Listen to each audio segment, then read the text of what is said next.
Donc, bienvenue à tous nos étudiants. Donc, je vous souhaite une année scolaire réussie. Donc, je me présente. Je suis Dr Qais Chaban, professeur en gynécologie obstétrique à la faculté de médecine de Sfax et chef de service de gynéco-obstétrique au CHU Heli Chakr. Donc, on va voir aujourd'hui ensemble le cours intitulé Exploration d'un couple infertile. Donc, vous avez certains objectifs éducationnels à atteindre à la fin de cet exposé, à la fin de ce cours. Vous allez avoir aussi, bien sûr, le document Word qui va contenir tout ce cours. On va essayer de répondre à ces objectifs au fur et à mesure ensemble au cours de cette séance. Donc, vous avez certains aussi prérequis que vous avez déjà vus lors des anciennes cours d'anatomie, de physiologie, que vous devez aussi revoir pour mieux comprendre ce cours. Donc, on va commencer par définir ce que c'est un couple infertile.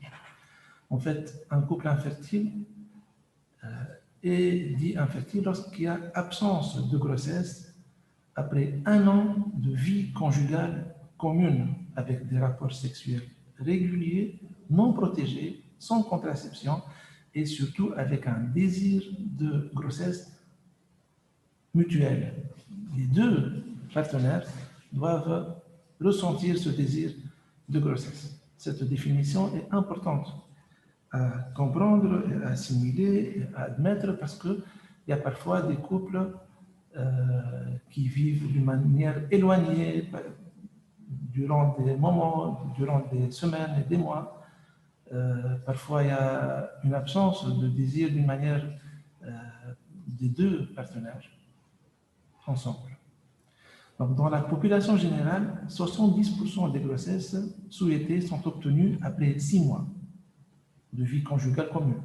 90% sont obtenues après 1 an de vie conjugale commune. Donc, la probabilité de la grossesse par cycle, on peut la traduire au terme fécondabilité. Vous voyez ici, la fécondabilité d'un couple par cycle est au mieux est de 25%. Donc, un couple qui vit ensemble pendant un cycle menstruel ou bien pendant 1 mois avec une vie conjugale commune, avec un désir de conception, même avec tout ça, on ne peut pas espérer une grossesse à tous les coups. Cette fécondabilité n'est que de 25%. Donc c'est pour ça qu'on doit attendre ce délai de 1 an. Vous voyez que cette infertilité est un motif aussi fréquent de consultation, puisque vous voyez ici qu'un couple sur 7 va consulter pour désir d'enfant. Donc vous voyez que c'est dans votre consultation, vous allez voir fréquemment ce genre de plainte et ce genre de quête de conception et de grossesse. Maintenant, le terme de stérilité. La stérilité a une définition différente de la définition de l'infertilité, puisque la stérilité, c'est un concept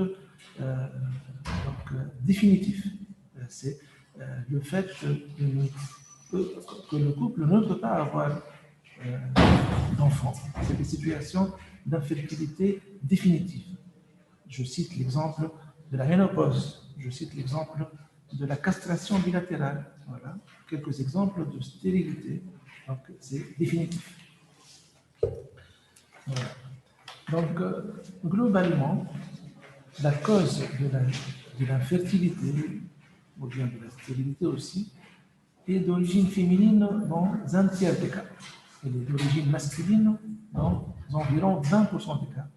Et elle est d'origine mixte dans environ 30 à 40% des cas. Vous voyez que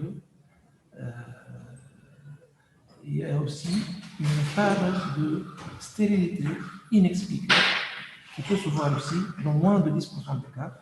Et pourquoi cette stérilité est inexpliquée? C'est peut-être parce qu'on ne sait pas encore déterminer la vraie étiologie de cette stérilité.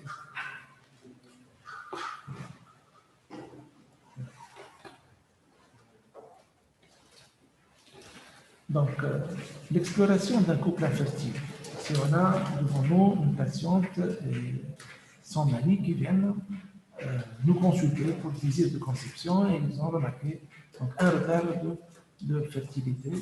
Et là, on a bien défini qu'il s'agit bien d'une pathologie, c'est-à-dire que ce couple désire concevoir, qu'il a vécu ensemble pendant une année et qu'ils ont eu des rapports sexuels réguliers, donc sans contraception. Donc là, on va aller explorer et chercher les causes de cette infertilité. Cette exploration ne se conçoit que chez les deux partenaires. On ne peut pas commencer à explorer un partenaire et à essayer de définir s'il a réellement une maladie et puis passer au deuxième partenaire. Parce que parfois, le désir de conception est unilatéral, c'est-à-dire qu'un seul des deux partenaires vient consulter et c'est généralement dans notre contexte socio-culturel, c'est la femme qui vient consulter la première et parfois on est amené à commencer à interroger la femme, à l'examiner, à demander des examens complémentaires et puis parfois même la dame, elle vous demande de le faire et elle vous demande de ne passer à explorer son mari qu'après avoir éliminé une pathologie chez elle. Non, ça c'est une faute. Il ne faut jamais commencer comme ça. Il faut aller explorer le couple ensemble. Donc, la première question qu'on pose dans ce cours, c'est comment conduire la première consultation d'un couple pour infertilité. Donc, déjà, on va essayer de faire un interrogatoire pour le couple, initialement, ensemble. L'homme et la femme sont là, sont devant le médecin, et le médecin, il va interroger les deux. Et puis, il va faire un interrogatoire pour la femme toute seule et un interrogatoire pour l'homme tout seul. Donc, quand vous allez interroger le couple, vous allez chercher, bien sûr, la date de vie commune, est-ce qu'ils ont ou pas eu recours à une contraception, est-ce qu'ils ont eu des rapports sexuels de manière régulière et physiologique, ou bien ils ont essayé de programmer des rapports pré-ovulatoires, etc. La fréquence à peu près des rapports sexuels, la revue, on va revoir s'ils ont eu des traitements antérieurs et des explorations et des interventions peut-être chirurgicales. Puis on va passer et on va interroger la femme. On va essayer de chercher l'âge de la femme, l'ancienneté de l'infertilité, la notion d'infection génitale basse, d'infection génitale haute, la notion de curetage antérieur, la notion d'antécédents chirurgicaux, pelviens, abdominaux ou autres, la notion d'antécédents infectieux, douleurs pelviennes, conditions de vie, intoxication, est-ce qu'il est tabagique, est-ce qu'il est alcoolique, hein?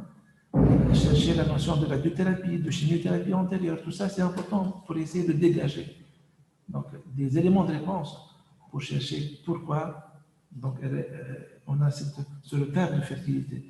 Et point essentiel, il faut aussi vérifier les sérodiagnostics de rubéole et de toxoplasmose s'ils ont été bien réalisés en prénuptial et que la patiente est correctement immunisée vis-à-vis de la rubéole, surtout parce que, comme vous le savez, si la patiente n'est pas immunisée, n'est pas vaccinée contre la rubéole, il faut bien le faire et assurer une contraception efficace pendant une durée de 3 à 4 mois avant de penser à programmer une grossesse. Pour l'homme aussi, on va procéder par un interrogatoire et on va essayer de chercher des antécédents de pathologie testiculaire, des antécédents chirurgicaux, médicaux, la prise de toxiques, de tabac, d'alcool, d'autres types d'intoxication, s'il y a une exposition aussi professionnelle à la chaleur, certains métiers qui sont, comme vous le savez, sont très exposés à la chaleur. L'exposition aux pesticides, aux solvants organiques, etc. Tout ça, c'est important à préciser. Et bien sûr, si le monsieur a eu un traitement passer de chimiothérapie, de radiothérapie, etc. Il faut détailler tout ça. Donc, on va revenir à notre patiente et on va aussi lui faire un examen clinique. On va mesurer sa taille, prendre le poids, chercher une maladie métabolique, une obésité, essayer de spécifier le type de cette obésité. Est-ce que c'est une obésité gynoïde? Est-ce que c'est une obésité androïde? Et comme ça, peut-être on va essayer de comprendre le profil métabolique de cette dame.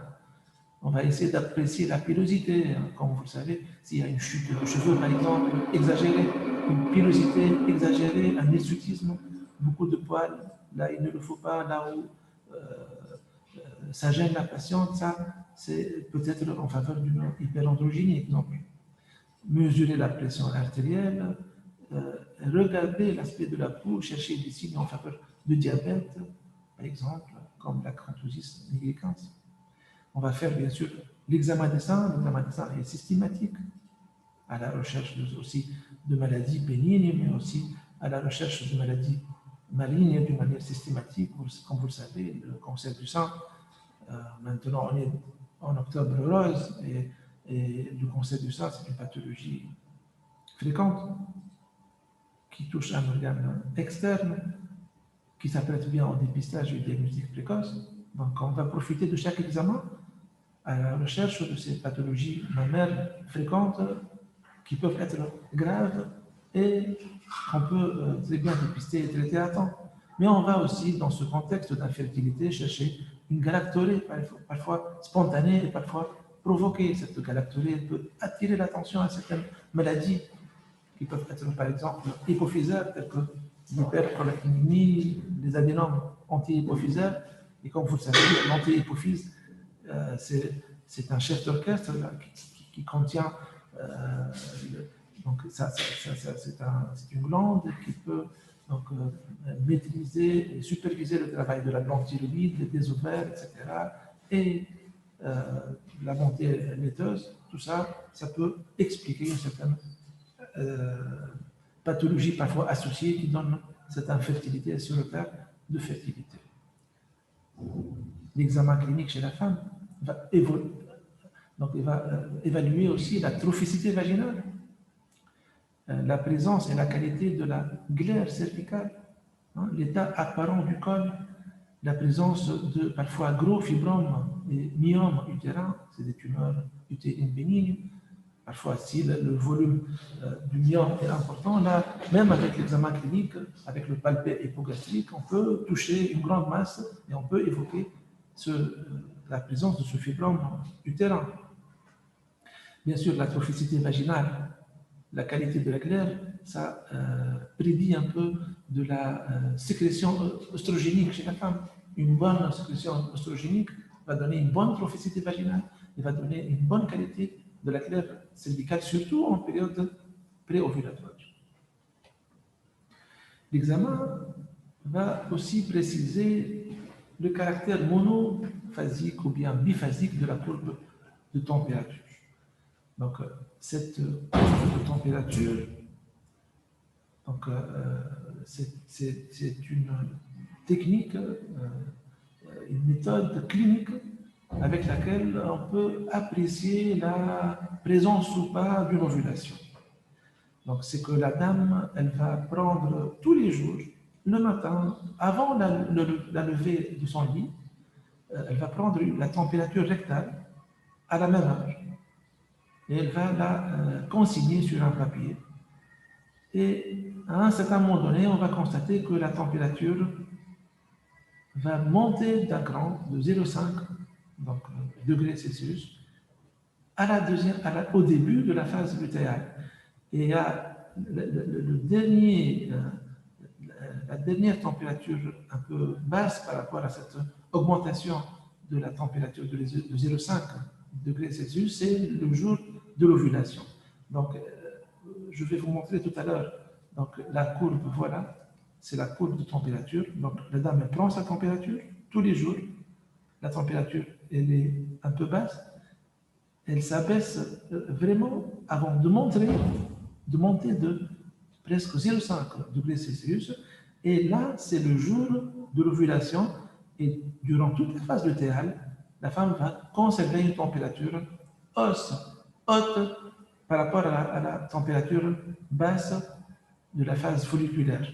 Et vous voyez cet aspect biphasique de la courbe de température qui atteste et qui confirme la présence d'une ovulation.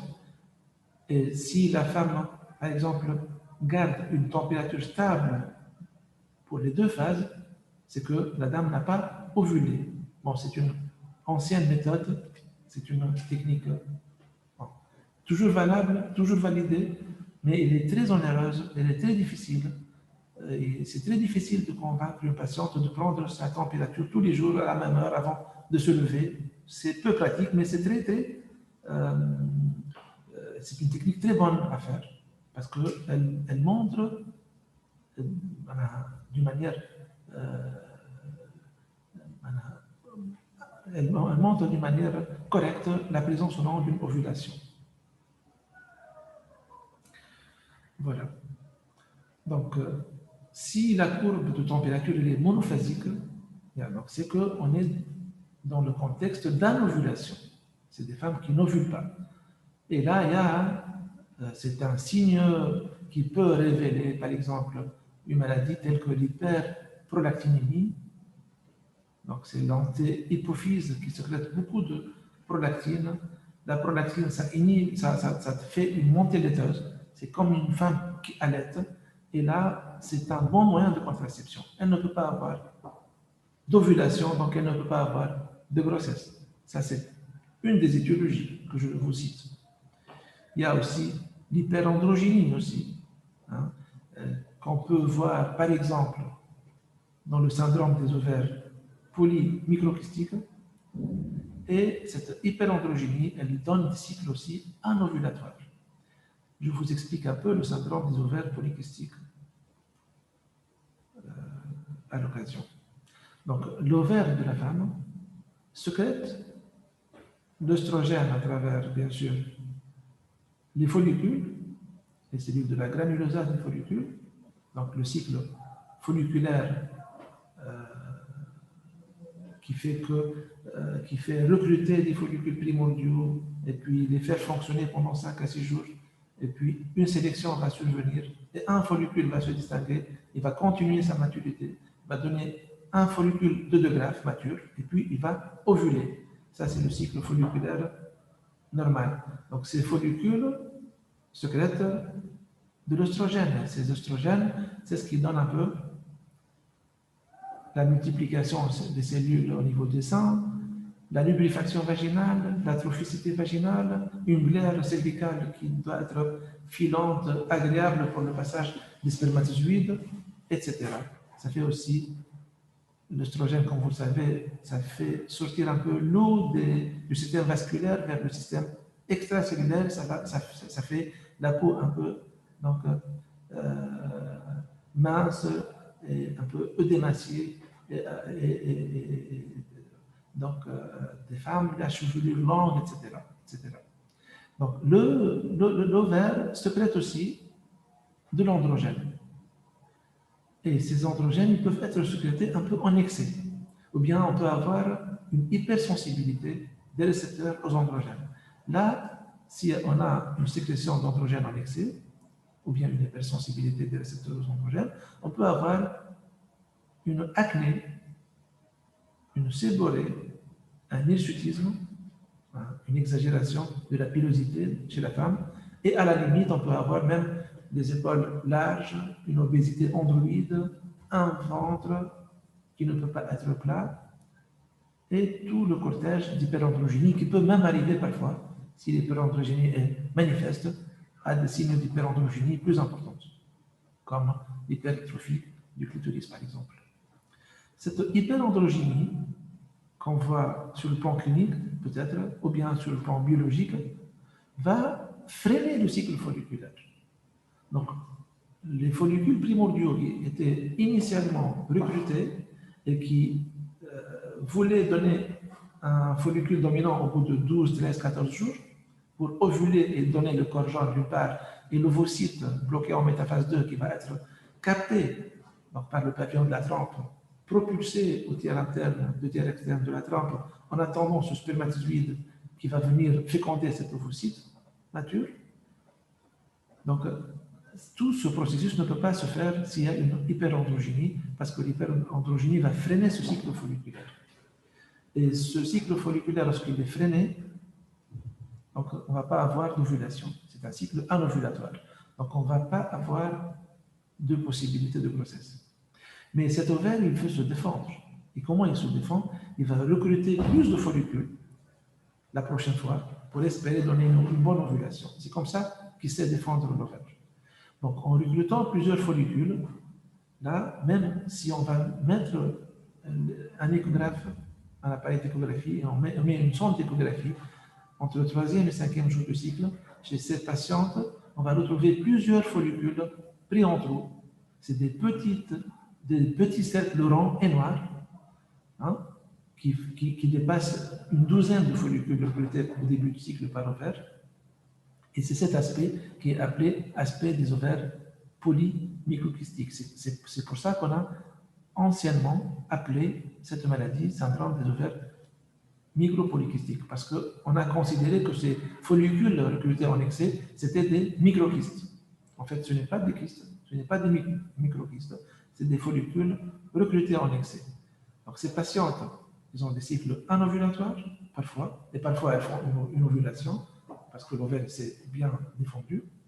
Et ces femmes, ils ont une hyperandrogénie, d'une part, mais aussi une hyperostrogénie, parce que, comme vous le savez, l'androgène, donc au niveau du tissu sous-cutané, au niveau de la graisse sous-cutanée, il est traduit, il est converti en oestrogène grâce à une enzyme qui s'appelle la convertase.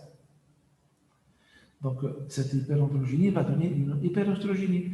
D'autre part, le nombre de follicules recrutés en excès, il va, lorsque la folliculogénèse va démarrer, va sécréter un nombre, vous imaginez bien, beaucoup plus important d'oestrogènes. Si une femme recrute 5 à 6 follicules par ovaire, elle va, par exemple, sécréter 50 à 60 picogrammes d'oestrogène Ag5. Si elle recrute une douzaine de follicules par ovaire, on peut même avoir des doses qui doublent ou bien qui triplent l'oestrogène. Cette hyperostrogénie va donner peut-être des maladies métaboliques, il va donner aussi des maladies du sein et de l'endomètre, type hyperplasie, au plus.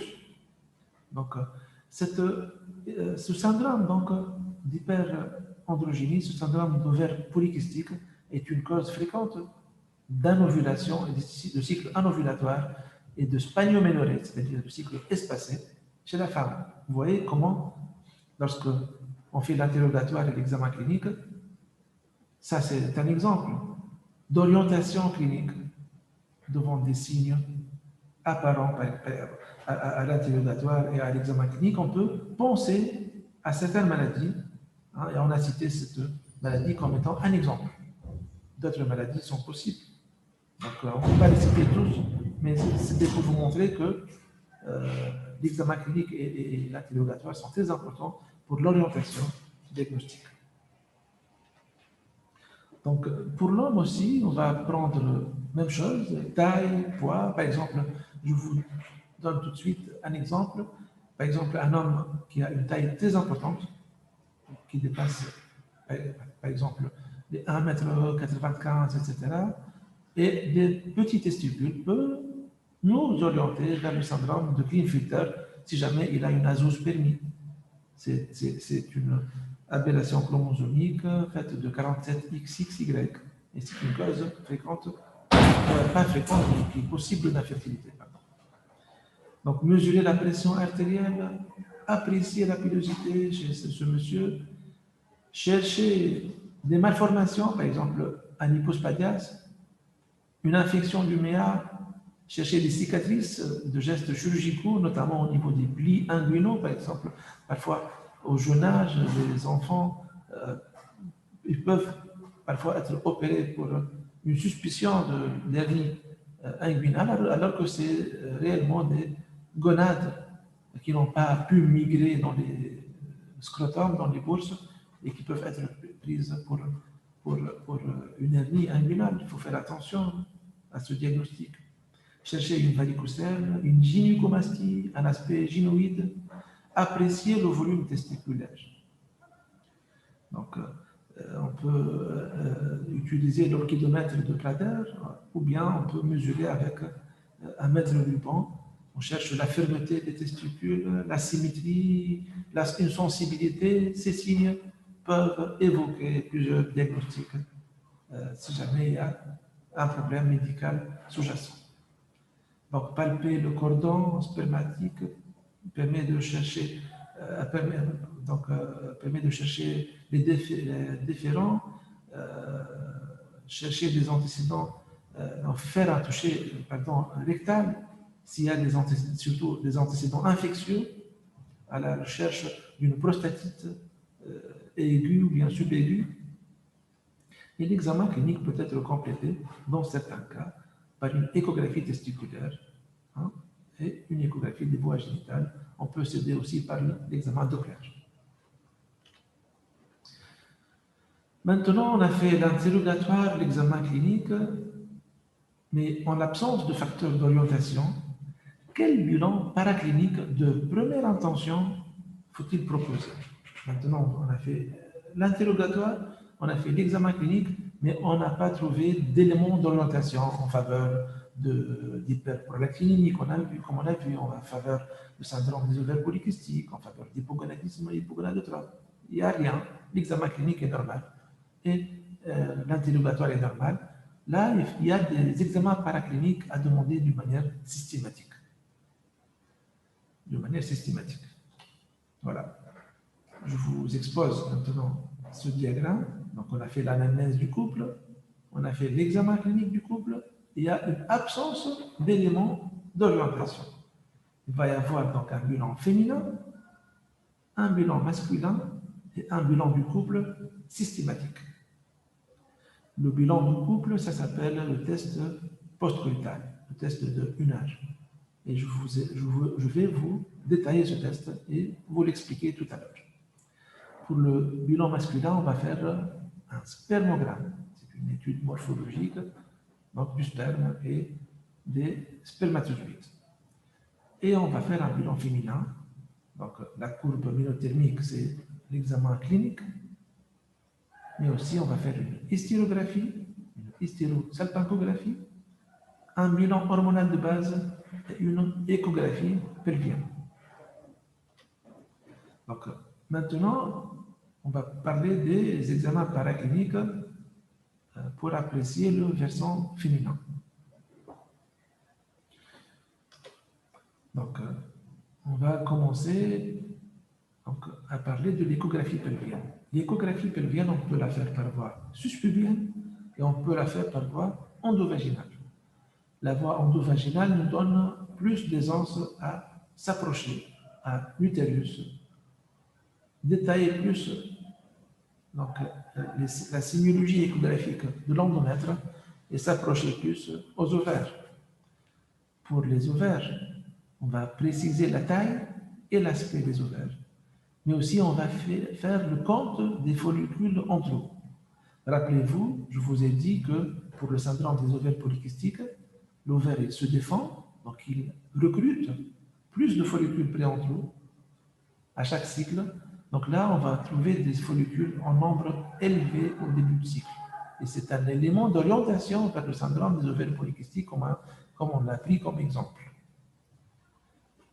Si on a moins de 5 follicules préentraux, c'est que il y a un mauvais pronostic, c'est un facteur pronostic, c'est qu'il y a une insuffisance, peut-être ovarienne. Il y a très peu de follicules recrutés au début du cycle. Voilà. On va essayer de mesurer aussi l'épaisseur de la muqueuse endométriale utérine. Chercher d'éventuelles malformations utérines et chercher d'éventuels fibromes utérins. Donc, je vous expose voilà, une coupe d'un ovaire échographique. Et vous voyez ces cercles noirs, c'est les follicules qu'on va mesurer au début du cycle. C'est des follicules recrutés.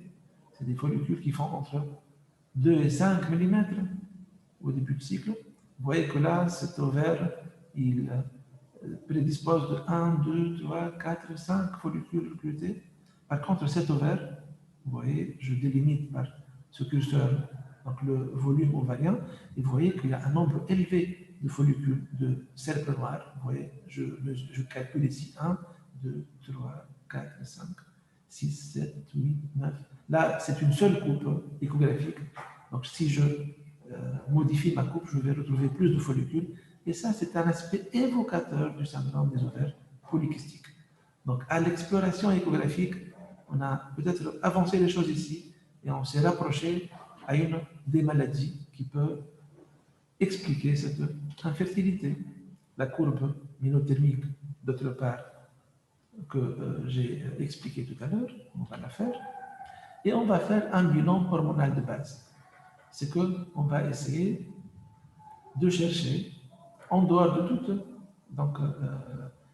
de tout signe d'appel clinique, on va mesurer la FSH, la LH et l'œstradiolymie plasmatique entre le 2e et le 5e jour du cycle, idéalement entre le 3e et le 4e jour du cycle. Donc, mesurer la FSH, la LH et l'œstradiol plasmatique. On peut imaginer qu'au début du cycle, l'œstradiol elle est un peu basse, et puis il va y avoir une demande de FSH hypophysaire.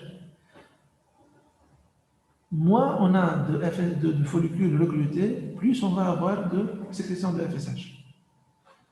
D'autre part, plus on va avoir de follicules recrutés, moins on va avoir de sécrétion de FSH. Donc, lorsque le taux de FSH il est élevé, c'est un signe de mauvais pronostic, c'est qu'on a une baisse de la réserve ovarienne. J'explique de nouveau. Moins on a de follicules recrutés au début de cycle, plus on va avoir besoin d'une sécrétion élevée de FSH. Donc, une sécrétion élevée de FSH au début de cycle, c'est un signe qui va nous évoquer une baisse de la réserve ovarienne. Au cours de ce cycle, on n'a pas pu recruter beaucoup de follicules au début du cycle. Il y a d'autres tests maintenant qui sont plus sophistiqués, notamment le dosage de cette hormone, c'est l'hormone antimullérienne. L'hormone antimullérienne, c'est une hormone qui est sécrétée par les follicules au début de leur développement. Donc, plus on a d'AMH, plus on a de follicules primordiaux, par exemple. Moins on a d'AMH, moins on a de follicules primordiaux. Donc, l'AMH, si il est élevé, c'est qu'on a un bon capital folliculaire. L'AMH, si elle est basse, c'est qu'on a un mauvais capital folliculaire. Plus l'AMH est basse, plus on tend à penser que la femme a une insuffisance ovarienne. Donc, c'est un test qui se fait à n'importe quel jour du cycle. Ce n'est pas comme la FSH qu'on doit faire entre J2 et J5, comme on a dit, ou bien idéalement entre J2 et J4 du cycle. La MH, on peut la faire à n'importe quel moment du cycle, et c'est le meilleur indicateur avec l'échographie, rappelez-vous, du compte du follicule en trop, c'est le meilleur indicateur avec l'âge de la femme du capital folliculaire et de la réserve ovarienne. Mais on n'est pas demandé de la faire en première intention. Donc, les examens qui doivent être faits en première intention, c'est, comme on a dit, la courbe minothermique chez la femme, le bilan hormonal de base, FSH, LH, oestradiol, entre J2 et J5, et la prolactinémie, bien sûr, pour chercher une hyperprolactinémie, l'échographie pelvienne, donc utérine et ovarienne et pelvienne, et cet examen radiologique qui est l'hystérosalpingographie. Cet examen, ça se fait après la fin des règles, idéalement dans les 5 jours qui suivent la fin des règles. C'est un examen qui se fait après avoir éliminé une infection vaginale. Et ça se fait dans un centre de radiologie, dans un service de radiologie. Après avoir éliminé, bien sûr, une allergie, une éventuelle notion d'allergie au produit,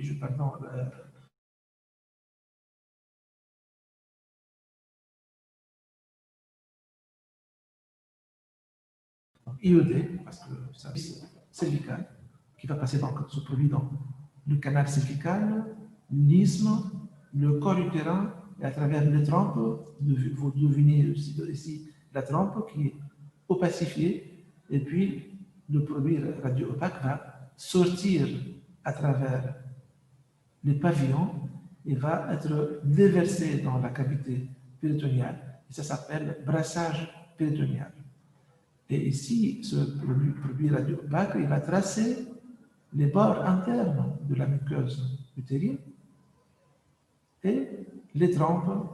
Donc, si jamais il y a par exemple un polype ici, vous allez avoir une image de soustraction, ou bien un fibrome, ou bien si jamais il y a une obstruction tubaire, par exemple une trompe enlevée à l'occasion d'une pathologie ou bien à l'occasion d'une grossesse extra-utérine, là le produit ne va pas passer à travers la trompe. S'il y a des accolements, des synéchies, on va les retrouver grâce à cet examen. Je vous expose deux exemples de pathologies qu'on pourra détecter grâce à cette hystérosalpingographie. Vous voyez ici que lorsqu'on a injecté le produit radio-opaque, on a eu passage du produit dans deux cavités. Là, peut-être il s'agirait d'un utérus cloisonné, ou bien d'un utérus bicorne, ou bien d'un utérus parfois didelphe. Et c'est des malformations utérines qu'on va plus spécifier grâce à l'hystéroscopie, à la cystoscopie, à l'IRM, à l'échographie 3D. Mais ce test initial est un test qui est assez sensible, qui n'est pas bien sûr très spécifique. C'est pour cela qu'on va commencer avec initialement. Là, on a eu une pathologie de la trompe. Donc le produit radio-opaque, il a pénétré la cavité utérine, il a pénétré toute la trompe, mais il se collecte à la partie distale de la trompe et il n'arrive pas à sortir de la trompe. On n'a pas de brassage péritonéal, on n'a pas de produit qui se déverse dans la cavité abdominopelvienne et vous voyez que la trompe prend du volume ici, elle devient tortueuse, et elle est fermée et c'est un hydrosalpinx de gauche. Et cette pathologie évoque d'autres maladies et grâce à l'interrogatoire, à l'examen clinique et à d'autres examens poussés, on va essayer de chercher la cause, l'étiologie et on va pouvoir traiter tout ça. Donc, pour apprécier maintenant le volet masculin, quel examen paracomplémentaire on va faire? On va faire un spermogramme. Et ce spermogramme il doit être effectué, bien sûr, dans de bonnes conditions. Il doit être effectué dans un laboratoire de biologie de la reproduction. Il doit, ou bien de biologie. Il doit être fait après 3 à 5 jours d'abstinence. Donc, une anomalie de la spermatogénèse doit être confirmée sur 2 prélèvements à 3 mois d'intervalle. Parce que, comme vous le savez, la spermatogénèse, elle se fait tous les 3 mois. Ce qui fait que pour confirmer une pathologie spermatique, il nous faut 2 spermogrammes à 3 mois d'intervalle. C'est une notion importante à retenir. Et vous voyez qu'il y a des normes. Par exemple, le volume du sperme doit être supérieur à 1,5 ml. Au-dessous de ce volume, on parle d'hypospermie. La numération doit avoir plus que 15 millions de spermatozoïdes par amène, plus que 15. Si on a moins de 15 millions, on parle là d'oligospermie. Si on n'a pas du tout de spermatozoïdes, on va parler de azoospermie.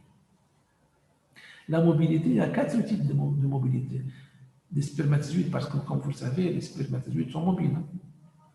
On a la mobilité type A, c'est la mobilité fléchante, c'est-à-dire la mobilité progressive rapide. La mobilité type B, c'est la mobilité progressive lente. La mobilité type C, c'est la mobilité, c'est des spermatozoïdes qui sont mobiles, mais qui sont mobiles sur place. Et la mobilité type D, c'est des spermatozoïdes immobiles. Donc, par exemple, le petit a plus le petit b doit être supérieur à 32%. Et si on a un petit a plus petit b inférieur à 32%, on va parler d'asténospermie. La vitalité, elle doit être supérieure à 58%. En dessous de ça, on parle de nécrospermie. Les formes typiques, parce qu'il y a beaucoup de formes atypiques. Il y a plusieurs types de formes atypiques. Il y a comme vous le savez, le spermatozoïde est fait d'une tête, d'un acrosome et d'un flagelle. Et parfois, il y a un flagelle amputé, deux flagelles, une tête grosse, une tête mal formée, etc. On a besoin, selon la dernière classification 2010, de 4% de formes typiques. Si on a 4% et plus de formes typiques, on va dire que le spermogramme est normal. Mais si on a moins de 4% de formes typiques, on va parler de tératospermie. Les leucocytes aussi, dans un sperme doit contenir moins de 1 million de leucocytes par ml. Si on a plus que 1 million, on va parler de leucospermie. La leucospermie peut évoquer, entre autres, une infection spermatique ou bien une deuxième anomalie, inflammatoire, tumorale, etc.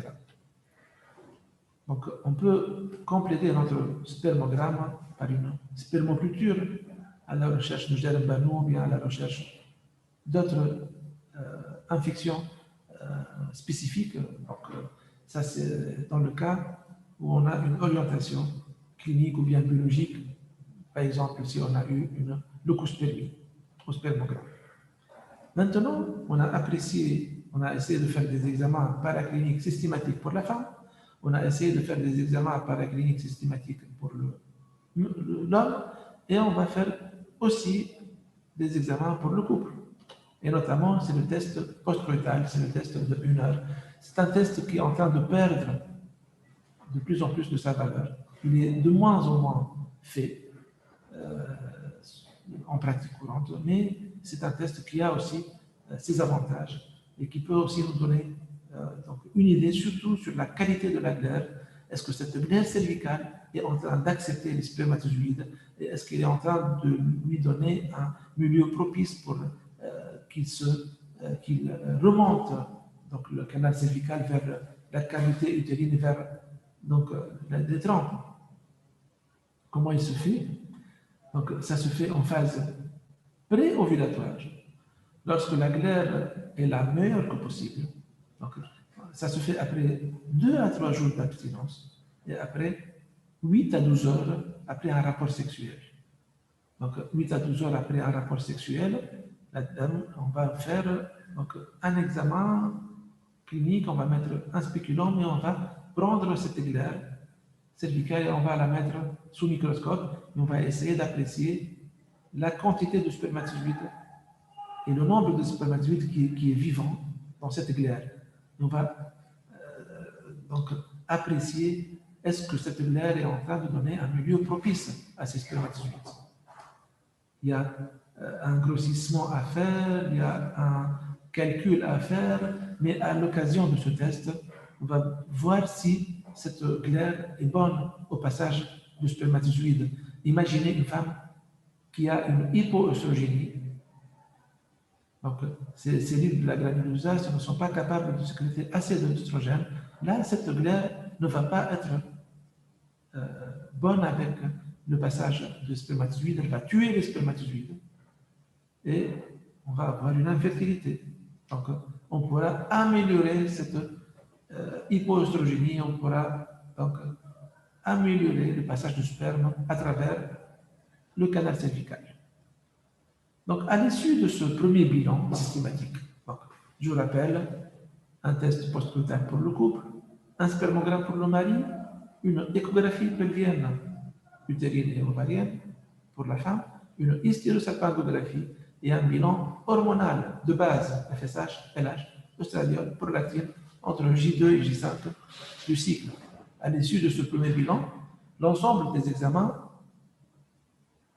parfois, est satisfaisant et une orientation thérapeutique est proposée parce qu'on a retrouvé l'anomalie.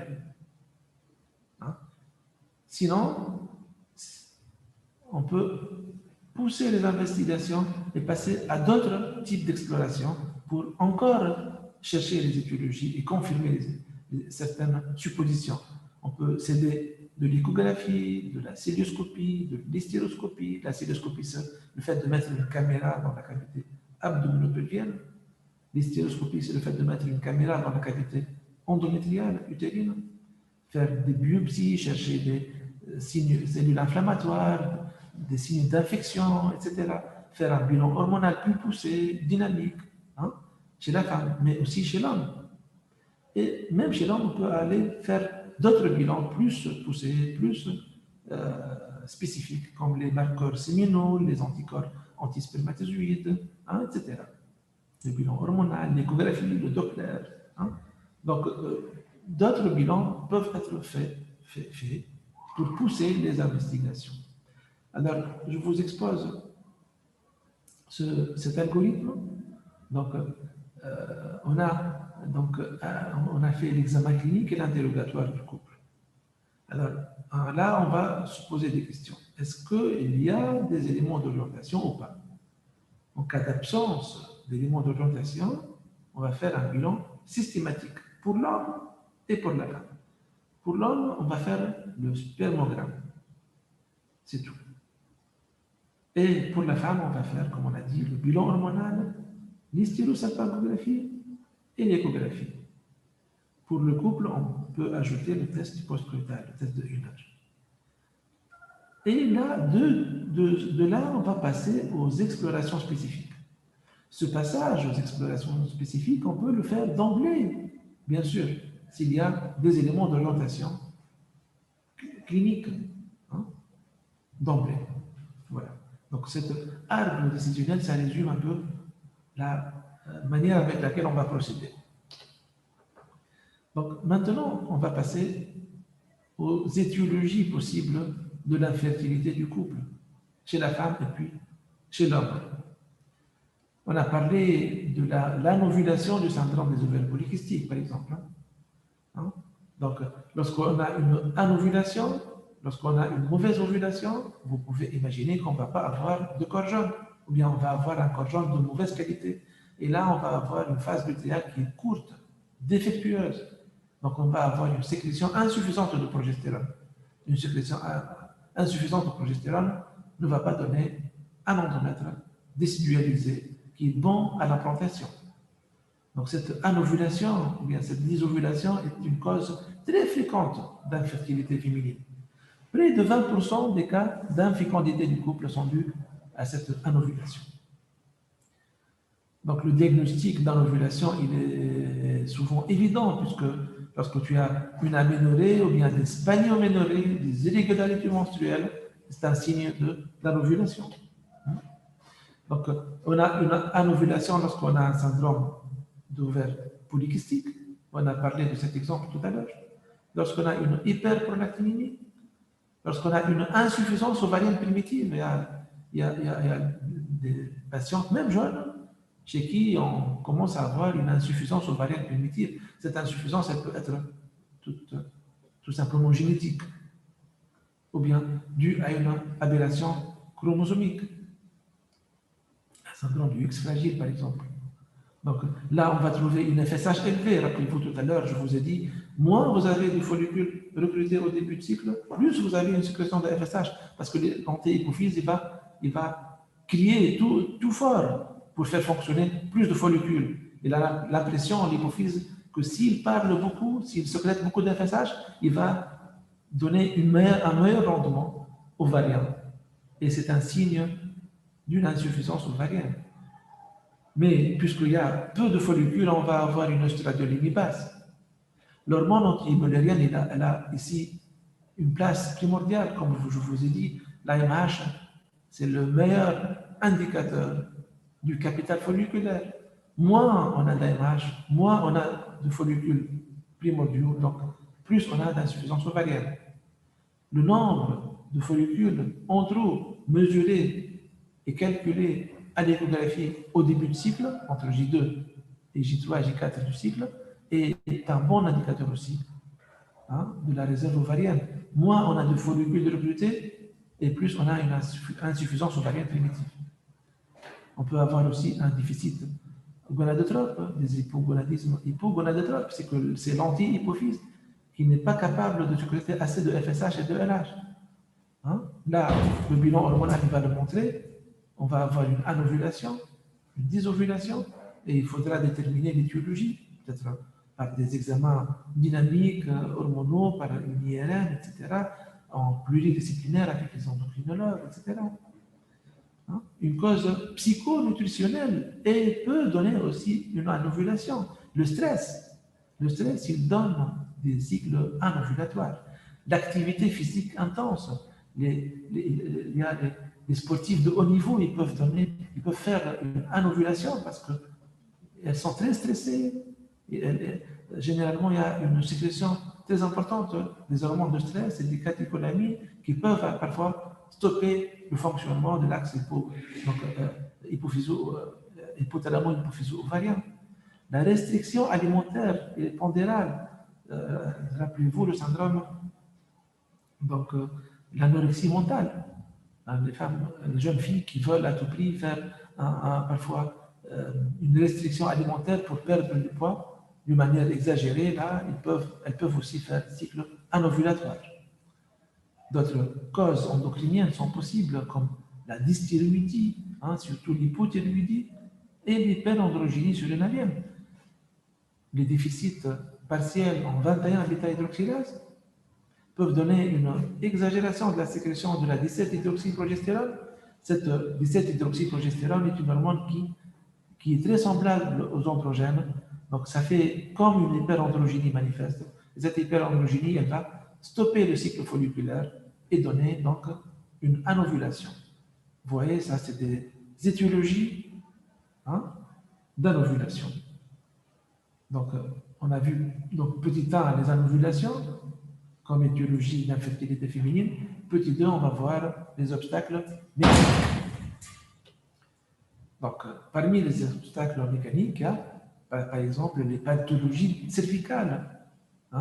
Parfois, on fait le dépistage d'une lésion précancéreuse du col utérin et on fait ce qu'on appelle une conisation. Vous allez le voir dans le cours de cancer du col utérin, là où on ampute une partie du col pour enlever la partie malade. Et cette amputation peut donner des accolements et l'orifice du col peut être rétréci, accolé, il peut être le siège de Shinichi et il peut faire obstacle à l'ascension des spermatozoïdes. Mais aussi, parfois, des antécédents de curetage, d'aspiration de grossesse arrêtée, de manœuvres endo-utérines. Tout ça, ça peut faire obstacle au passage des spermatozoïdes et ça pourrait indiquer une méthode d'assistance médicale à la procréation qui s'appelle l'insémination intra-utérine du sperme du conjoint. C'est qu'on va prendre le sperme du mari, on va le mettre dans un cathéter après, quand on lui fait certains soins et on le met dans la cavité utérine et on va lui permettre donc de passer cet obstacle cervical. Vous comprenez? Et là, on va répéter cette insémination artificielle intra-cervicale du sperme du conjoint à plusieurs fois jusqu'à ce qu'on pourra obtenir une grossesse. Il y a des pathologies infectieuses aussi. Comme vous le savez, les pathologies infectieuses peuvent créer des accolements et des synéchies et peuvent représenter aussi une anomalie et un obstacle au passage du sperme en intracervical. On peut avoir aussi un obstacle utérin. C'est comme les utérus mal formés, cloisonnés, siège de Shinichi, maintenant endométrial, haute située, ou bien des synéchies secondaires à des manœuvres endo-utérines, comme on vient de dire, des curetages, des aspirations endo-utérines, des césariennes, etc. Donc là, on peut visualiser la cavité utérine par hystéroscopie et ça va permettre peut-être le diagnostic et même le traitement, s'il s'agit de synéchie, de polype et d'un obstacle qu'on pourra traiter. Je vous expose ici certaines pathologies et certaines malformations utérines. Ça, c'est un utérus cloisonné. Vous voyez, la cloison qui peut être totale, subtotale, corporéale et même cervicale. Ça, c'est un utérus bicorne, bicervical. Comme vous le savez, l'utérus, c'est un accolement de deux canaux de Muller qui vont descendre ensemble, qui vont s'accoler et qui vont fusionner leur blason après fusionnement total utérin. Et là, par malchance, parfois, par un arrêt de la progression de ces deux canaux de Müller, qu'on pourra retrouver des utérus bicornes, des utérus cloisonnés, et ces types de malformations utérines qui peuvent représenter un obstacle donc, à une grossesse. Vous voyez ici les fibromes utérins. Hein? C'est un fibrome comme les fibromes intracavitaires, ou bien comme les fibromes qui poussent aussi sur la cavité utérine, qui sont sous-muqueux. Hein? Vous voyez, les fibromes intracavitaires, ou bien accouchés par le col, qui peuvent représenter un obstacle à une grossesse. Ces obstacles, on peut les voir aussi à l'hystérosalpingographie, parce qu'on voit des images de soustraction, parce qu'on voit, vous voyez, ces images qui peuvent évoquer ou bien un utérus bicorne, ou bien un utérus cloisonné. Voilà, l'hydrosalpinx qu'on a vu tout à l'heure. Vous voyez, ça, c'est une image d'hystéroscopie. Et l'image d'hystéroscopie, elle nous montre là un polype intracavitaire. Vous voyez, c'est une caméra qu'on a fait pénétrer dans la cavité utérine. Et là, on voit clairement qu'il y a un obstacle ici. C'est un polype intracavitaire. Et vous voyez, avec cette anse diathermique, le gynécologue est en train d'enlever ce polype et de le réséquer pour récupérer une cavité maintenant utérine propice à l'implantation. Ça, c'est, on a vu donc les obstacles cervicaux, les obstacles endométriaux, utérins, mais aussi il y a des obstacles tubaires, comme on a vu tout à l'heure, l'hydrosalpinx, l'obstruction tubaire proximale, l'obstruction tubaire distale. On peut, grâce à l'hystérosalpingographie, grâce à la célioscopie, comprendre l'étiologie de ces obstacles tubaires et peut-être les traiter. Il y a des pathologies qui deviennent de plus en plus fréquentes. Je vous cite l'endométriose. L'endométriose, c'est le fait de retrouver de l'endomètre qui est greffé en dehors de la cavité endométriale. C'est un endomètre qui peut être greffé anormalement sur les ovaires, sur les trompes, sur la cavité péritonéale, sur le digestif, et l'endomètre greffé sur ces organes donc extra-utérins va saigner à chaque cycle menstruel. Il va donner un saignement intra-péritonéal dans le cul-de-sac de Douglas, et là, il va donner des dysménorrhées, c'est-à-dire des douleurs importantes associées aux règles. C'est un signe évocateur d'endométriose. Il va aussi donner des ulcérations, parfois, donc, au niveau du péritoine viscéral et pariétal. Et comme vous le savez, le péritoine, il est richement énervé. Et ces ulcérations, ils vont faire beaucoup mal, surtout lors des rapports sexuels. Donc, ça s'appelle dysparonie. Donc, dysménorrhée, dysparonie, douleur pelvienne chronique, ça évoque dans un contexte d'infertilité l'endométriose. L'endométriose, comment elle pourra affecter le capital de fertilité? Parce que l'endométriose affecte, ça fait un milieu d'inflammation leucorégionale qui peut affecter l'implantation embryonnaire, mais aussi, lorsque ça se greffe sur l'ovaire, ça peut donner des kystes endométriosiques et ça peut affecter le capital folliculaire en matière de quantité de follicules, mais aussi en matière de qualité de follicules. Les interventions chirurgicales faites pour l'endométriose peuvent aussi affecter le capital folliculaire. Donc, vous voyez que des lésions d'endométriose sont retrouvées chez 50% des femmes consultant pour infertilité idiopathique. C'est une pathologie fréquente, très fréquente. Une femme sur 7 a une endométriose. L'endométriose, c'est une pathologie qu'on découvre de plus en plus. Peut-être les femmes ne parlaient pas beaucoup avant de ces doléances et des douleurs pelviennes qu'elles ressentent. La femme ne parlait pas beaucoup de la douleur qu'elle a avec les cycles menstruels et avec les rapports sexuels. Et maintenant, on s'aperçoit que c'est une pathologie fréquente, que les femmes souffrent de beaucoup de douleurs pelviennes, parfois lorsqu'elles ont cette maladie. Peut-être aussi, c'est l'avènement de l'assistance médicale à la procréation et le développement de l'assistance médicale à la procréation qui nous a fait démontrer la réalité que cette pathologie est fréquente. Donc on doit bien la chercher. On peut la détecter grâce à l'interrogatoire, à l'examen clinique, mais aussi l'hystérosalpingographie, l'échographie, l'IRM, la cystoscopie, tous ces moyens sont bons pour faire peut-être découvrir cette maladie, malgré que la cystoscopie n'est plus donc, obligatoire. On peut même poser le diagnostic juste sur les signes cliniques. Donc maintenant, chez l'homme, je vais vous citer deux types de maladies chez l'homme. L'oligo-asténotératospermie, d'une part, et l'azoospermie, d'une part. L'azoospermie, on a dit que c'est l'absence de spermatozoïdes. L'oligo-asténotératospermie.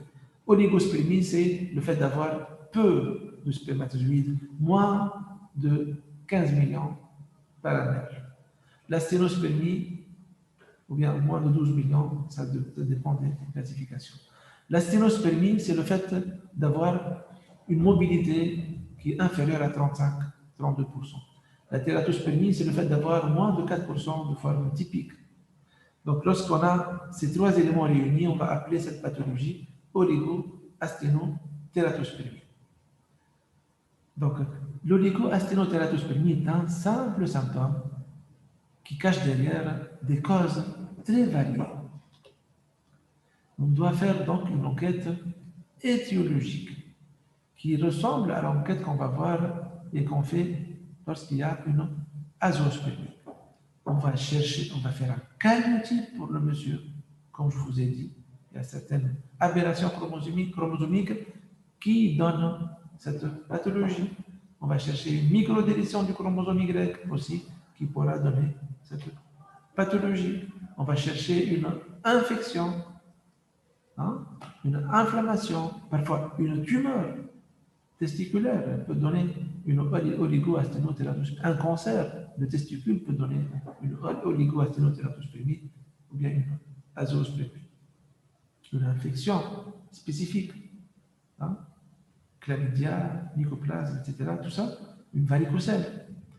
De toutes les manières, il y a le traitement de l'étiologie qu'on pourra retrouver. Il y a aussi des méthodes d'assistance médicale à la procréation, comme l'insémination du sperme du conjoint en intra-utérin, comme la fécondation in vitro et comme l'injection intracytoplasmique du sperme du conjoint. On le fait selon certains critères, mais c'est des gestes qu'on fait pour essayer de concevoir, pour donner la possibilité au couple de concevoir. Parce que parfois, on n'a pas la possibilité de traiter cette oligo-asténotératospermie.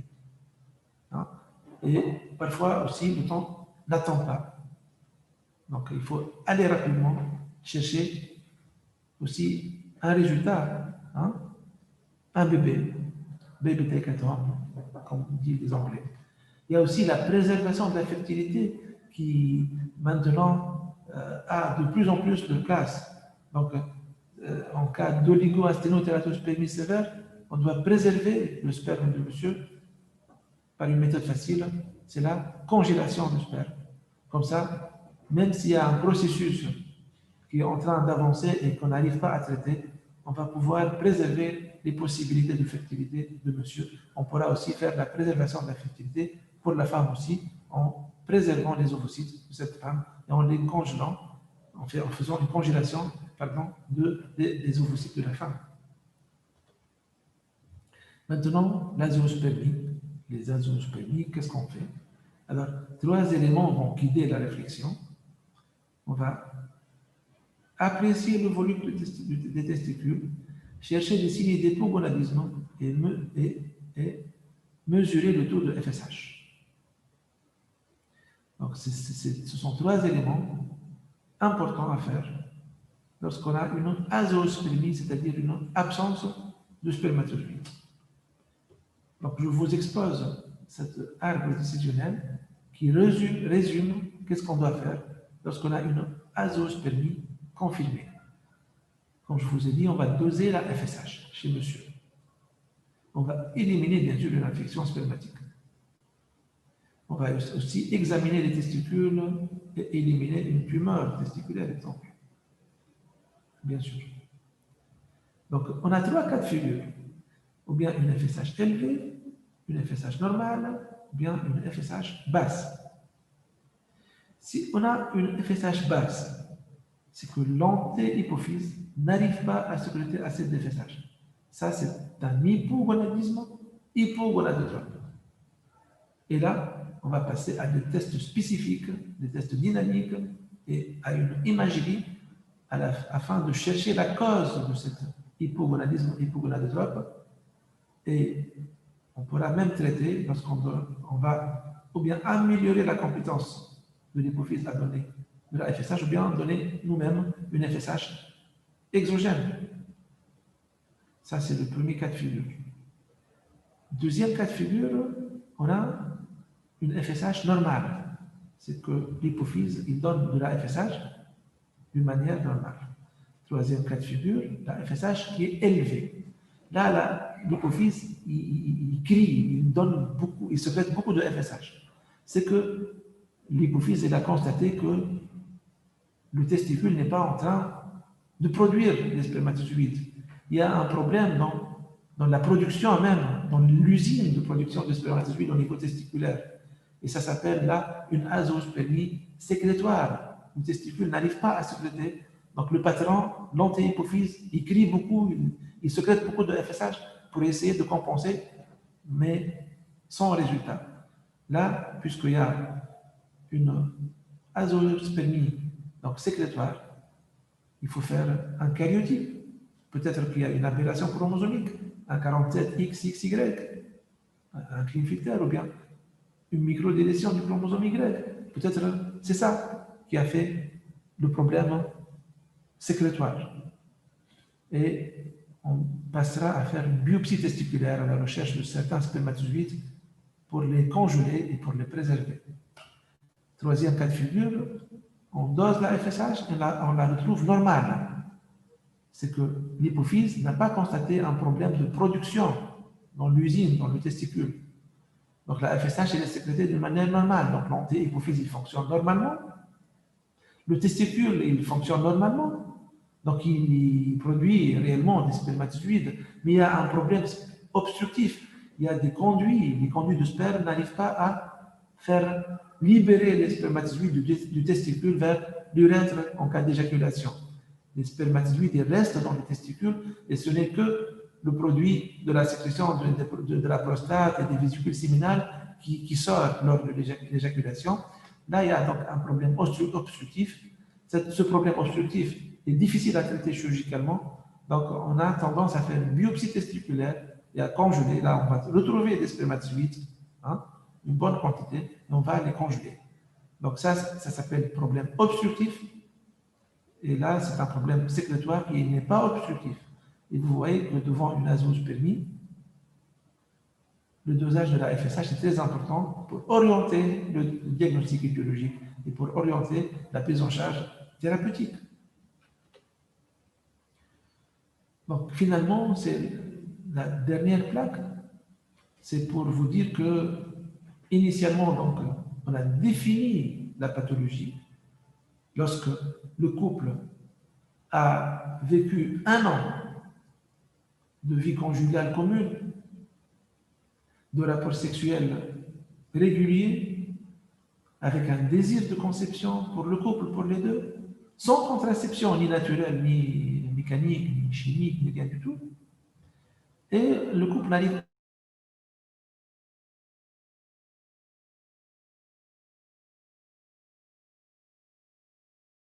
pas à concevoir au bout de cette année de fertilité, et on va faire un interrogatoire pour le couple.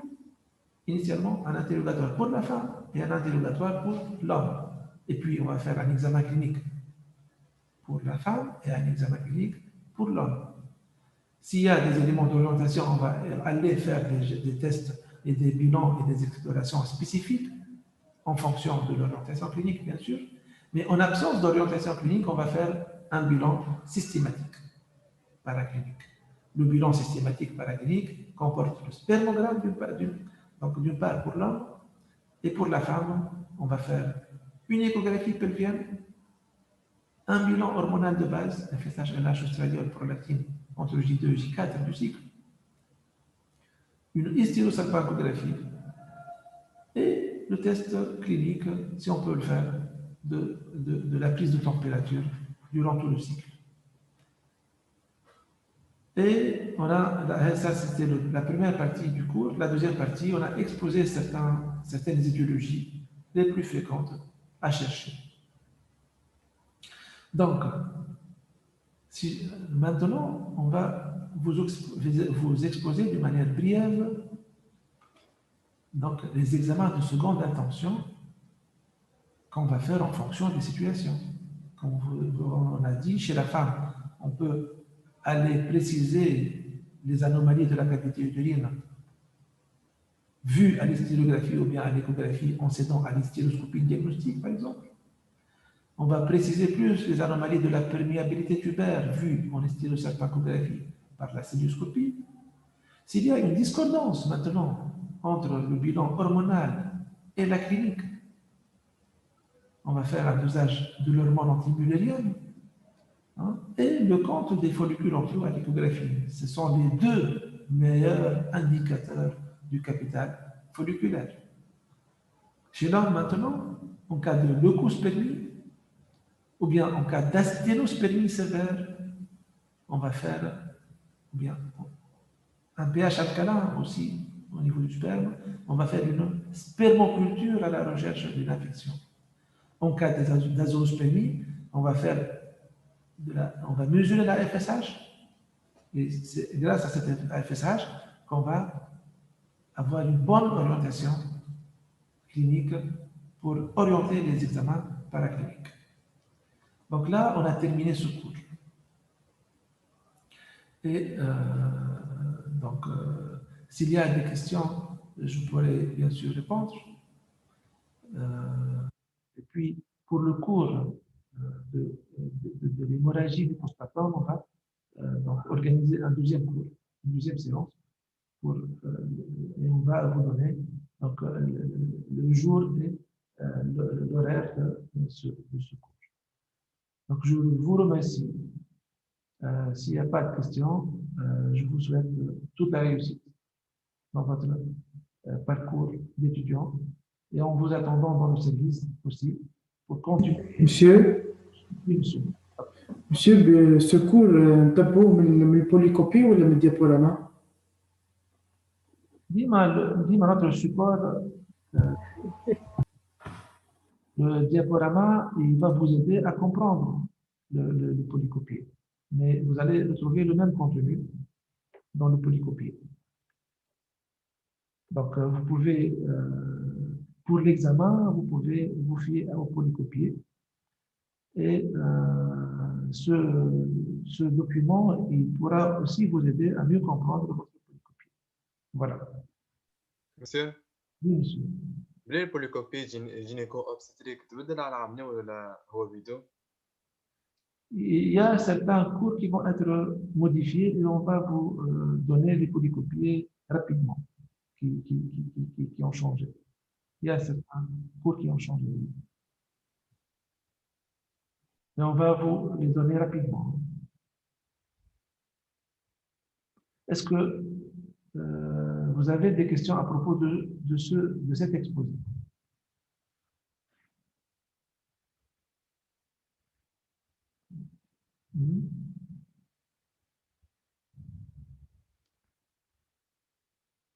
Même s'il y a des questions par écrit, je pourrais répondre sur des questions par écrit. Il n'y a pas de problème. S'il y a quelqu'un qui a une question par écrit, je pourrais aussi répondre. Monsieur, Oui, monsieur. le meilleur indicateur du capital folliculaire, le FSH ou la AMH? Le meilleur indicateur du capital folliculaire, c'est l'AMH. Et le compte des follicules antraux aussi. Le compte des follicules antraux, c'est le fait de faire une échographie au début du cycle, entre le 2e et le 5e jour. Comme ça, on va compter les follicules qui ont été recrutés au cours de ce cycle. Donc, si on a moins de 5 follicules, c'est qu'on a très peu de follicules recrutés. Si on a plus de 10 follicules, c'est qu'on a beaucoup de follicules recrutés. Si on a entre 5 et 10, c'est qu'on a un taux normal de follicules recrutés. Et ça peut porter un pronostic sur le capital folliculaire. Donc, compte des follicules en trop et ARH. Mais ils ne sont pas demandés en première intention. Ce qui est demandé en première intention, c'est la FSH. Et puis, on pourra demander, on pourra affiner après voilà, notre pronostic par l'ARH et par le compte des follicules en trop. Merci. Merci, monsieur. Donc, est-ce qu'il y a d'autres questions?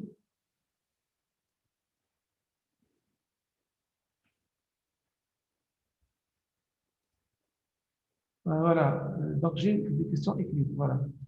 Donc, docteur, en cas d'azospermie, on aura une absence totale de spermatozoïdes. Donc, qu'est-ce qu'on va congeler? Très bonne question. D'accord. En cas d'azospermie, c'est qu'on n'a pas pu récupérer des spermatozoïdes lors du spermogramme. Et le spermogramme, comment on peut le faire? C'est le monsieur qui va nous donner le sperme par masturbation. Donc, on ne va retrouver que le liquide séminal et prostatique. Il n'y a pas de spermatozoïdes. On va faire une FSH, comme on a dit, et on imagine le cas de figure que la FSH est normale. FSH normale, c'est que l'hypophyse, il a l'information que le testicule fonctionne bien. Mais où ils sont passés, ces spermatozoïdes? Là, on peut suspecter une maladie obstructive. C'est que les canaux qui vont faire sortir les spermatozoïdes du testicule, ils sont bouchés. Donc, le testicule, il contient des spermatozoïdes, mais ces spermatozoïdes ne peuvent pas sortir lors de l'éjaculation. Donc, lorsqu'on va faire une incision du scrotum, une biopsie du testicule, on va retrouver des spermatozoïdes dans le testicule. Vous comprenez? Ça, c'était la première question. Donc, on va congeler les spermatozoïdes retrouvés au niveau du testicule. En cas de FSH élevé, donc il n'y a pas d'obstruction, le testicule ne fonctionne pas, peut-être c'est la question aussi. Là, on peut retrouver certaines spermatogonies ou bien parfois on peut retrouver certains spermatozoïdes. Il n'y a pas le blanc et le noir, il y a aussi une échelle de gris entre le blanc et le noir. Donc parfois on pourra retrouver quelques spermatozoïdes qu'on va congeler, qu'on va utiliser dans le cadre de l'assistance médicale à la procréation avec une X. Donc ça c'était pour répondre à la première question. Il y a une deuxième question, les méthodes de procréation à connaître. On n'a pas vu. D'accord. Donc, le titre de notre cours, l'intitulé de notre cours, c'est l'exploration d'un couple affectif. Mais je vais répondre aussi à votre question. Donc, il y a vaguement 3 méthodes de procréation médicalement assistée. Il y a ce qu'on appelle l'insémination artificielle du sperme du conjoint. C'est que c'est indiqué surtout lorsqu'il y a une obstruction pubaire, lorsqu'il y a une obstruction cervicale. On a opéré le col utérin, par exemple. Il y a une symphyse, une synéchie, une obstruction du canal cervical. Ou bien la glaire cervicale est toujours mauvaise. On n'arrive pas à la corriger. Elle est toujours hostile au passage des spermatozoïdes. Ou bien, on peut même l'indiquer en cas de stérilité inexpliquée. Tout est normal, le sperme est normal, la cavité utérine est normale, l'hormonologie féminine est normale, mais le couple n'arrive pas à concevoir. On peut faire une insémination répétée du sperme du conjoint le jour de l'ovulation supposée. Là, on prend le sperme du mari, on prend les meilleurs spermatozoïdes, on ajoute un milieu de culture et on le met dans la cavité utérine. Et là, c'est qu'on est en train de rapprocher un peu le sperme vers la cavité utérine et pour aller au tronc. Voilà. Donc ça, c'est l'insémination artificielle du sperme du conjoint en intracervical. Il y a la fécondation in vitro. La fécondation in vitro, c'est quoi? C'est qu'on va essayer de stimuler la folliculogénèse. On va empêcher la sélection folliculaires. Donc, on va récupérer en fin de course beaucoup de follicules. On va les ponctionner, on va les aspirer, ces follicules, par voie vaginale. C'est une aiguille qu'on associe à la sonde vaginale d'échographie, au bloc opératoire, et on va aspirer le contenu de ces follicules. Donc, on va récupérer les ovocytes supposés être matures, bloqués en métaphase 2. Et on va mettre les spermatozoïdes in vitro, hein, tout proche de ces follicules, dans la même, donc, la même donc, étuve, etc. Et ces follicules, ces spermatozoïdes vont aller féconder à eux-mêmes les ovocytes. Les embryons vont être, donc, vont se développer. Et lorsque l'embryon se développe, on va le prendre et on va le replacer dans la cavité utérine. Comme ça, on pourra court-circuiter, par exemple, une obstruction pubaire, par exemple. Imaginez qu'une femme a une obstruction pubaire, les spermatozoïdes n'arrivent pas à aller féconder l'ovocyte au niveau de la glande. Donc, on prend le follicule, on prend l'ovocyte et on prend le spermatozoïde, on les laisse ensemble, et c'est le spermatozoïde qui va féconder l'ovocyte. Une fois fécondé l'ovocyte, on va avoir une embryogénèse, et à partir du 2e jour de l'embryogénèse, du 3e jour, ou bien le 5e jour, au stade de blastocyste, on prend ce blastocyste et on le remet dans la cavité utérine, et c'est la fécondation in vitro. La dernière technique, l'insémination intracytoplasmique du sperme du conjoint, l'ICSI, c'est le fait de prendre le spermatozoïde et de le micro-injecter dans l'ovocyte. Ça, on le fait lorsque le spermatozoïde n'arrive pas à aller féconder à lui seul l'ovocyte. C'est la 3e technique, elle se rapproche beaucoup de la fécondation in vitro. C'est l'ICSI. ICSI. ICSI. Voilà, c'est les 3 techniques de procréation médicalement assistée. Dernière question. Donc, merci beaucoup, merci à vous. Donc, dernière question. Concernant le syndrome des ovaires polykystiques, il ne s'agit pas réellement de kystes dans les ovaires, c'est un dérèglement de production d'androgènes. Eh bien, bravo, c'est ça. La dénomination ovaire polykystique, c'est une dénomination plus ancienne.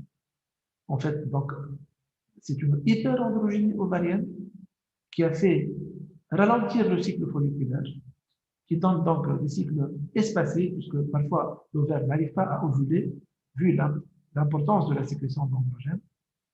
Donc l'ovaire, il se défend et il prend plus de follicules, des follicules dormants, il prend plus de follicules primordiaux et des follicules préentraux.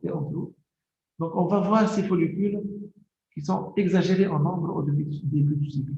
Et puisque tout cercle rond et noir était considéré comme un kyste avant, donc on pensait que ces follicules contenaient plusieurs petits kystes. Donc ça, on l'a appelé anciennement syndrome des ovaires micropolykystiques, en pensant que ces follicules de petite taille étaient des kystes.